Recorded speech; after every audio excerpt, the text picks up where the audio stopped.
Guys, welcome to Padviksha.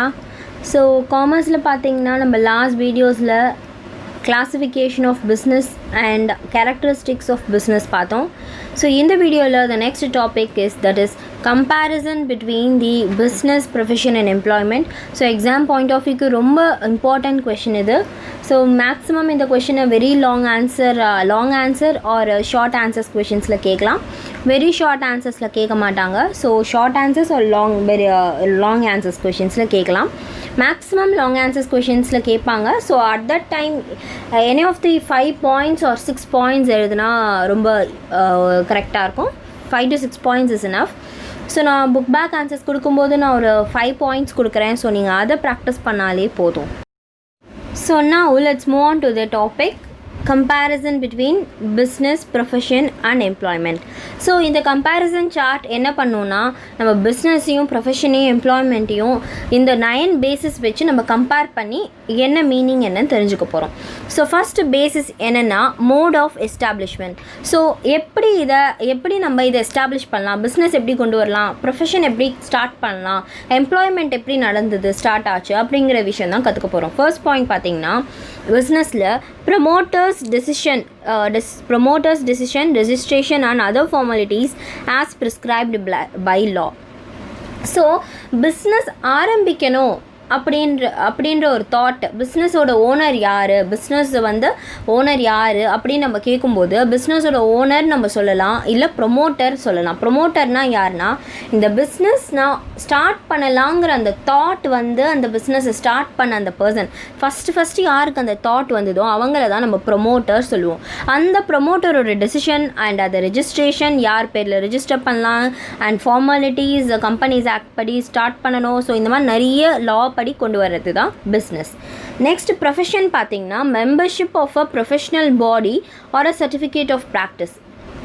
So இப்போ நான் இதில் ப்ரொஃபஷ்னலாக ஆகணும்னா யாருக்கிலையாச்சும் போய் நான் அவங்கக்கிட்ட மெம்பர்ஷிப் வாங்கி நான் ஒர்க் பண்ணுவேன். ஸோ ஒரு ப்ரொஃபஷ்னல் இப்போது நான் செஃப்பாக ஆகணும்னா we have lot of things, நிறைய ஹோட்டல்ஸ் மேனேஜ்மெண்ட் ஸ்டடீஸ் இருக்குது. ஸோ அந்த மாதிரி நான் அந்த செஃப் ப்ரொஃபஷன் பண்ணணுன்னா நான் அங்கே போய் ஜாயின் பண்ணுவேன். அந்த சர்டிஃபிகேட் கோர்ஸ் முடிக்கிறதுனால எனக்கு நான் அந்த ப்ரொஃபஷனை ஏர்ன் பண்ணிப்பேன். ஸோ அப்படி ப்ரொஃபஷன் ஸ்டார்ட் ஆகும். நெக்ஸ்ட் எம்ப்ளாய்மெண்ட்னா என்னென்னா it is a contract.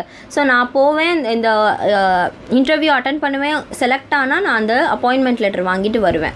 So appointment letter வாங்கிட்டு நான் அந்த ஜாபில் ஜாயின் பண்ணி சேர்ந்து நான் ஏர்ன் பண்ணுவேன். So this is have employment also works. Next பார்த்தீங்கன்னா nature of work.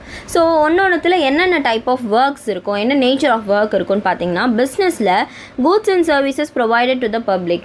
So goods and services and ideas இதெல்லாம் நம்ம பிஸ்னஸில் ப்ரொவைட் பண்ணுவோம். ஸோ அவங்களுக்கு நம்ம சேல் பண்ணுவோம். So sale of goods and சர்வீசஸ்னு சொல்லலாம். ப்ரொஃபஷன்னா personalised service of expert nature. So இப்போ நான் டாக்டர் படிச்சிருக்கேன்னா, நான் டென்டல் டாக்டர்னா நான் அந்த டென்டல் ஸ்பெசிஃபைடு இது நான் படிச்சிருப்பேன். ஸோ நான் அந்த டாக்டர் கிளினிக் வச்சு நான் நடத்துவேன். So this is how profession comes. எம்ப்ளாய்மெண்ட்னா performing work assigned by the employer of the employer. So employer நம்மளுக்கு மேலே இருக்கிற பர்சன் நம்மளுக்கு கொடுத்த ஒர்க் அசைன் பண்ண ஒர்க்கை நான் முடிக்கிறதுனால என்னோட அந்த ஒர்க்கு முடியும். அதுதான் எனக்கு எம்ப்ளாய்மெண்ட்டோட ஒர்க்காக இருக்கும். தேர்ட் ஒன் பார்த்திங்கன்னா என்ன குவாலிஃபிகேஷன்ஸ் தேவை. ஸோ பிஸ்னஸ் பண்ணணுன்னா என்ன குவாலிஃபிகேஷன், ப்ரொஃபஷன் பண்ணணுன்னா என்ன குவாலிஃபிகேஷன், எம்ப்ளாய்மெண்ட் பண்ணணுன்னா என்ன குவாலிஃபிகேஷன்ஸ். ஸோ ஃபஸ்ட்டு பிஸ்னஸ் பண்ணணுன்னா no minimum qualifications is essential. So பிஸ்னஸுக்கு மினிமம் குவாலிஃபிகேஷன் தேவையில்லை. ஏன்னா ஜஸ்ட் மணி இருந்தால் அண்ட் ஓரளவுக்கு நம்மளுக்கு எப்படியெல்லாம் நடந்துக்கணுன்றது தெரிஞ்சதுன்னா, இப்போ இந்த ப்ராடக்ட் நான் சேல் பண்ணுறேன்னா இது நம்மளுக்கு ஓகே, இந்த ப்ராடக்ட் வாங்குவாங்கன்ற ஒரு தாட் இருந்தால் போதும். குவாலிஃபை பண்ணியிருக்கணுன்ற அவசியம் இல்லை. அண்ட் ப்ரொஃபஷனுக்கு பார்த்தீங்கன்னா எஜுகேஷன். அஃப்கோர்ஸ் இப்போ நான் டென்டல் டாக்டர்னா I have to study some education. So BDS எல்லாம் படிச்சுட்டு தான் நான் ட்ரைனிங் எடுத்துக்கிட்டு அதுக்கப்புறமா அதுக்கு போவேன். அந்த ஸ்பெசிஃபைட் ஃபீல்டில் நான் ஸ்பெசிஃபிக் ஆவேன்.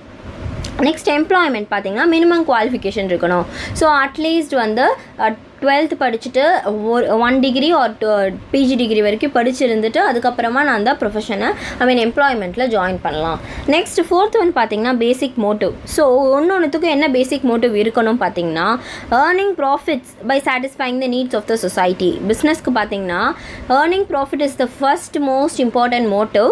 பை சாட்டிஸ்ஃபைங் என்ன பண்ணால் நம்மளுக்கு மோட்டிவ் ப்ராஃபிட் கிடைக்கும்னா என்ன பீப்புள் என்ன எதிர்பார்க்குறாங்க, பீப்புளோட வாண்ட்ஸ் என்னங்கிறத தெரிஞ்சுக்கிட்டு அதை சாட்டிஸ்ஃபை பண்ணுறதுனால, ஸோ அவங்க கேட்குற கூட்ஸை ப்ரொடியூஸ் பண்ணுறதுனால, சர்வீசஸ் கொடுக்கறதுனால எனக்கு ப்ராஃபிட்ஸ் கிடைக்கும்.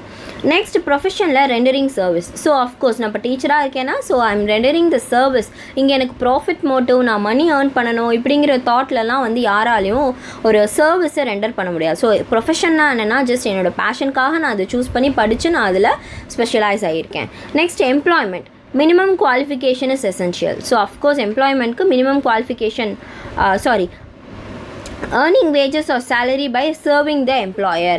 ஸோ எனக்கு இப்போ எம்ப்ளாய்மெண்ட்டில் நான் I'll earn wages. So weekly wages or daily wages கிடைக்கும், இல்லை சேலரிஸ் கிடைக்கும். At the end of the month நான் என்னோடய கொடுத்த ஒர்க்கை முடித்தா எனக்கு அது கிடைக்கும். Next capital. ஸோ முதலீடு எதுக்கு எவ்வளோ தேவை. So capital investment required as per the size of the firm. பிஸ்னஸ்க்கு பார்த்தீங்கன்னா என்ன ஃபார்ம் நம்ம ஓப்பன் பண்ண போகிறோம், லாங் டேர்ம் பிஸ்னஸ் ஓப்பன் பண்ண போகிறோமா, லார்ஜ் ஸ்கேல் பிஸ்னஸா, ஸ்மால் ஸ்கேல். நம்ம 2 டைப்ஸ் ஆஃப் பிஸ்னஸ் பார்த்தோம் அந்த சைஸில். ஸோ லார்ஜ் ஸ்கேலா ஸ்மால் ஸ்கேலாங்கிறத பார்த்துட்டு அதைப்படி தான் நம்மளுக்கு இன்வெஸ்ட்மெண்ட் தேவைப்படும். பட் மேக்ஸிமம் பிஸ்னஸ்னாலே நிறைய இன்வெஸ்ட்மெண்ட் தேவைப்படும்.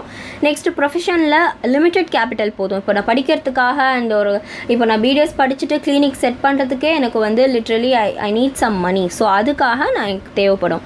ஸோ எம்ப்ளாய்மெண்ட்டுக்கு நோ கேபிட்டல் ரெக்வயர்ட். ஸோ படித்ததுனால இன்டர்வியூ அட்டன் பண்ணி நம்மளுக்கு ஜாப் கிடைக்கும்.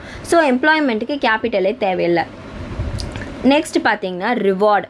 ஸோ என்ன ரிவார்டு கிடைக்கும், பிஸ்னஸ் ப்ரொஃபஷன் எம்ப்ளாய்மெண்ட் பண்ணதுனால நம்மளுக்கு என்ன ரிவார்ட் கிடைக்கும்னா, பிஸ்னஸ் பண்ணுறதுனால நம்மளுக்கு ப்ராஃபிட்ஸ் கிடைக்கும். ஸோ நம்மளுக்கு ஒரு கிஃப்ட் மாதிரி will get and profit reward கிடைக்கும். ப்ரொஃபஷன் பண்ணுறதுனால எனக்கு ப்ரொஃபஷன் ஃபீ கிடைக்கும். ஸோ நான் எந்த ஒரு ஒர்க் பண்ணி அது முடிக்கும் போது எனக்கு ரிட்டர்ன் பேக்காக என்ன கிடைக்குமோ அதுதான் ரிவார்ட். அப்போ நான் பிஸ்னஸ் பண்ணி நான் sale of goods and services பண்ணும்போது எனக்கு ப்ராஃபிட்ஸ் கிடைக்கும். அண்ட் ப்ரொஃபஷன் பண்ணுறேன்னா, ப்ரொஃபஷன் பண்ணுறதுனால இப்போ நான் லாயர் இதாக இருக்கேன்னா, ஸோ எனக்கு லாயர் ஃபீ கிடைக்கும், டாக்டர் ஃபீ கிடைக்கும், அந்த மாதிரி ப்ரொஃபஷனல் ஃபீ கிடைக்கும். எம்ப்ளாய்மெண்ட்டில் எனக்கு சேலரி ஆர் வேஜஸ் கிடைக்கும். Next 7th one risk. So risk என்னென்ன இருக்கும் ஒன்றொன்றுத்தில் பார்த்தீங்கன்னா, பிஸ்னஸில் கண்டிப்பாக ப்ராஃபிட்ஸ்க்கு ரிஸ்க் இருக்கும். ஸோ நம்ம ப்ராஃபிட்ஸை எதிர்பார்த்து ஒரு கம்பெனியில் நம்ம இறங்குறோன்னா நம்ம கண்டிப்பாக அன்சர்டனிட்டிக்கு கண்டிப்பாக எதிர்பார்த்துட்டு தான் இருக்கணும். ஏன்னா அன்சர்டனிட்டி நிறைய நடக்கலாம். என்ன வேணால் இப்போ நேச்சுரல் கெலாமிட்டிஸாக இருக்கலாம், ஸோ இப்போ இந்த வைரஸாக இருக்கலாம், ஸோ என்ன வேணால் ப்ராப்ளம்ஸ் வரலாம். ஸோ அதெல்லாம் ஃபேஸ் பண்ணுற மாதிரி இருந்தால் தான் நம்மளால் ப்ராஃபிட்ஸ் ஏர்ன் பண்ண முடியும். ப்ரொஃபஷனில் என்ன ரிஸ்க் இருக்குன்னா, ஃபீஸ் ரெகுலராக ஃபீ வந்துடும். ஆனால் சில டைம் நம்ம எதிர்பார்த்த மாதிரி இருக்காது. ஸோ அதனால் it will be negative. Next எம்ப்ளாய்மெண்ட்டில் பார்த்தீங்கன்னா fixed and regular pay, no risk எதுவும் இருக்காது. ஜஸ்ட் இவ்வளோ சேலரி, மந்த்லி சேலரி இவ்வளோ கிடைக்கும். 1 இயருக்கு ஒன்ஸ் இந்த மாதிரி நம்மளுக்கு இன்க்ரீஸ் போனஸ் எல்லாம் கொடுப்பாங்க, இன்க்ரிமெண்ட்லாம், அவ்வளோதான். அதனால் இதுக்கு ரிஸ்க்கெல்லாம் எம்ப்ளாய்மெண்ட்டில் எதுவும் இருக்காது. 8th ஒன் பார்த்தீங்கன்னா ட்ரான்ஸ்ஃபர் ஆஃப் இன்ட்ரெஸ்ட். ஸோ என்னோடய இன்ட்ரெஸ்ட்டை நான் யாருக்காச்சும் ட்ரான்ஸ்ஃபர் பண்ண முடியுமா? ஸோ என்னோடய இன்ட்ரெஸ்ட்னால் நான் இந்த பொசிஷனில் இருக்கேன்னா அதை யாருக்காச்சும் ட்ரான்ஸ்ஃபர் பண்ண முடியும்னா பார்த்தீங்கன்னா பிஸ்னஸில் ட்ரான்ஸ்ஃபர் பாசிபிள். ஸோ ட்ரான்ஸ்ஃபர் பண்ணலாம். இப்போ என் பேரில் இருக்க பிஸ்னஸை இன்னொருத்தவங்களுக்கு நான் எழுதி வைக்கலாம், எனக்கு வர ப்ராஃபிட்ஸை இன்னொருத்தவங்களுக்கு நான் எழுதி வைக்கலாம். So transfer possible with some formalities. So ஒரு சில ஃபார்மாலிட்டிஸ் நீ முடித்தோம், இந்த சைன் போட்டால் மாறலாம். ஸோ அந்த மாதிரி ஒரு சில ஃபார்மாலிட்டிஸ் பண்ணால் நம்ம பிஸ்னஸில் நம்மளால் அந்த இன்ட்ரெஸ்ட்டுங்கிற வார்த்தை இங்கே என்னென்னா, whatever on your name. So என் நேமில் இருக்கிறது எல்லாத்தையுமே நான் இன்னொருத்தவங்களுக்கு ட்ரான்ஸ்ஃபர் பண்ணலாம். பிஸ்னஸ் பண்ணும்போது, ப்ரொஃபஷன் பண்ணும்போது பண்ண முடியாது. பிகாஸ் நான் தான் அந்த சர்டிஃபிகேட்டை படித்து ஏர்ன் பண்ணி அந்த ப்ரொஃபஷனலாக நான் சூஸ் பண்ணியிருக்கும் போது என்னால் அதை யாருக்கும் கொடுக்க முடியாது. அதே தான் எம்ப்ளாய்மெண்ட். எனக்கு அந்த ஜாப், நான் எம்ப்ளாய்மெண்ட்டில் இன்டர்வியூ அட்டன் பண்ணி வந்த ஜாப், எனக்கு வந்த ஜாபை நான் இன்னொருத்தவங்களுக்கு கொடுக்க முடியாது. So not transferable, not possible ப்ரொஃபஷனில். லாஸ்ட் ஒன் பார்த்தீங்கன்னா கோட் ஆஃப் எத்திக்ஸ். ஸோ என்னென்ன கோட் ஆஃப் எத்திக்ஸ் இருக்கணும், எதெல்லாம் நம்ம ஃபாலோ பண்ணணும். So ethical code of conduct அப்படிங்கிற வேர்ட் யூஸ் பண்ணுவாங்க. எத்திக்கல் கோட் ஆஃப் கண்டக்ட்னா, இப்போ நான் பிஸ்னஸ் பண்ணணும்னா அட்லீஸ்ட் எனக்கு இந்த மாதிரி ஒரு பிஹேவியரல் ஆஸ்பெக்ட் இருக்கணும். ஸோ அதெல்லாம் என்னென்னு பார்த்தீங்கன்னா, no specific code of conduct. Business பண்ணும்போது no specific moral and ethical dealings only. So இப்படி தான் நீ பண்ணணும், இந்த மாதிரி தான் பேசணும் அப்படியெல்லாம் இல்லை. அட்லீஸ்ட் ஓரளவுக்கு நமக்கு தெரிஞ்சிருக்கணும். 10 rupees கொடுத்துட்டு மீதி 5 rupeesனால் 5 rupees சாக்லேட் வாங்கும்போது பிஸ்னஸ் ஓனராக இருக்கும்போது அவங்க 10 rupees கொடுக்கும்போது நான் ரிட்டன் பேக் 5 rupees கொடுக்கணுங்கிற அந்த ஒரு திங்கிங் மேத்தமேட்டிக்கல் திங்கிங் அண்ட் பேச தெரிஞ்சால் போதும். நாட் ஸோ மச் எத்திக்கலாக இப்படி தான் ஃபாலோ பண்ணணும், நான் இப்படி தான் டைப் போட்டுட்டு இப்படி தான் இருக்கணும் இங்கே, அப்படியெல்லாம் எதுவும் இல்லை. ப்ரொஃபஷனில் கோட் ஆஃப் எத்திக்ஸ் இருக்குது. ஸோ இப்போ நான் இந்த டைமுக்கு வரணும், இந்த ஒர்க் பண்ணணும், நான் இந்த ரெண்டர் சர்வீஸ் இவங்க கேட்கும்போது இதை பண்ணி ஆகணுங்கிற மாதிரி ப்ரொஃபஷனில் இருந்து தான் ஆகணும். எம்ப்ளாய்மெண்ட்டில் ரூல்ஸ் அண்ட் ரெகுலேஷன்ஸ் ஃபாலோ பண்ணணும். ஸோ ரூல்ஸ் அண்ட் ரெகுலேஷன்ஸ் அவங்க கண்டிப்பாக போட்டிருப்பாங்க. 9 to 6 ஆஃபீஸர்ஸ்ன்னு சொல்லியிருப்பாங்க. லன்ச் டைம் இப்போது ட்ரெஸ் கோட் சொல்லியிருப்பாங்க. ஃபோன்ஸ் யூஸ் பண்ணக்கூடாதுன்னு சொல்லியிருப்பாங்க. இந்த மாதிரி நிறைய விஷயங்கள் அவங்க வந்து எம்ப்ளாய்மெண்ட்டில் கொடுத்த அந்த rules and regulations of the employing organisation தான் ஃபாலோ பண்ணி ஆகணும். So these are the 9 important points on the topic comparison of business, profession and employment. So in the topic la any 5 you can write or any 6 you can write on the exam point of view. So idhula edavadhu or 5 na vandu kuduthirpen website la. So na and website link vandu at the end of the lesson. So we have one more topic, that is objectives of business. So in the topic kaparama vandu I'll just post in website and I'll give the link for you people so you can see. And thank you for all your comments. ரொம்ப positive comments கொடுக்குறீங்க, ரொம்ப happy. And I'll surely upload videos. கண்டிப்பாக study plan கேட்டிருந்தீங்க. I'm just planning for that video coming soon. So please do wait and watch more videos. ஏதாவது ஒரு subject related doubts இருந்ததுன்னா கண்டிப்பாக கேளுங்க. அண்ட் இந்த யூடியூப் பிளாகோட அபவுட் பேஜில் வந்து என்னோடய நம்பர் கொடுத்துருக்கேன்.